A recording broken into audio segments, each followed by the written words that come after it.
নির্বাচনের আগে চট্টগ্রাম নগরে দুষ্কৃতিকারীদের তালিকায় বিএনপি নেতাদের নাম অন্তর্ভুক্ত হওয়াকে কেন্দ্র করে রাজনৈতিক অঙ্গনে নতুন করে আলোচনা তৈরি হয়েছে। ৩৩০ জন দুষ্কৃতিকারীর নগরে অবস্থান ও প্রবেশ নিষিদ্ধ করে গতকাল শনিবার গণবিজ্ঞপ্তি জারি করে চট্টগ্রাম নগর পুলিশ।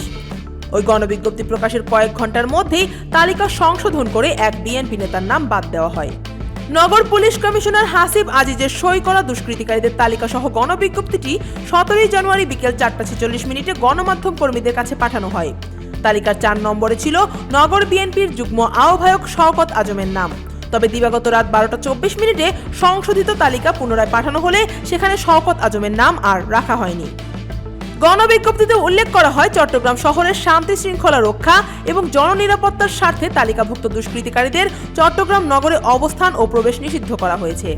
তালিকায় রাজনৈতিক নেতা, সাবেক জনপ্রতিনিধি ও পরিচিত সন্ত্রাসীদের নাম রয়েছে। এর মধ্যে রয়েছেন সাবেক শিক্ষামন্ত্রী মহিবুল হাসান চৌধুরী, নগর আওয়ামী লীগের সাধারণ সম্পাদক ও চট্টগ্রাম সিটি কর্পোরেশনের সাবেক মেয়র আজম নাসির উদ্দিন, রাউজানের সাবেক সংসদ সদস্য এবিএম ফজলে করিম চৌধুরী এবং কেন্দ্রীয় যুবলীগের সাবেক নেতা হেলাল আকবর চৌধুরী ও সাইফুল আলম। চট্টগ্রাম সিটি কর্পোরেশনের সাবেক কাউন্সিলরদের মধ্যেও একাধিক নাম রয়েছে।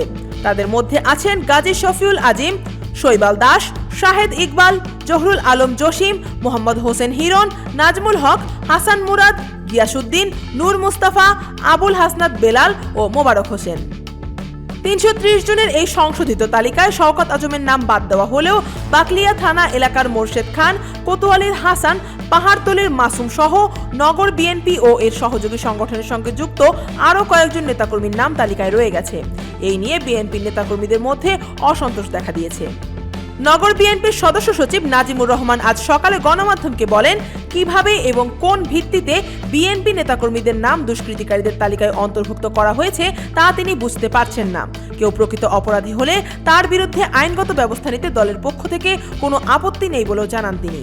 একই সঙ্গে তিনি বলেন, অনেক প্রকৃত অপরাধী ও অস্ত্রধারী তালিকার বাইরে থেকে গেছে।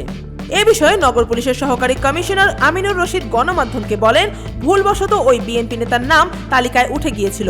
এছাড়া প্রয়াত এক সাবেক কাউন্সিলরের নামও তালিকায় রয়েছে, সেটিও বাদ দেওয়া হয়েছে। তালিকায় কার্যক্রম নিষিদ্ধ হওয়া আওয়ামী লীগ ও ছাত্রলীগের নেতাকর্মীদের নাম থাকা প্রসঙ্গে নগর পুলিশের অতিরিক্ত কমিশনার ফয়সাল আহমদ বলেন, আইন শৃঙ্খলা পরিস্থিতি অবনতি রোধে তাদের বিরুদ্ধে পুলিশ নজরদারি জোরদার করেছে। News desk, Dhaka watch.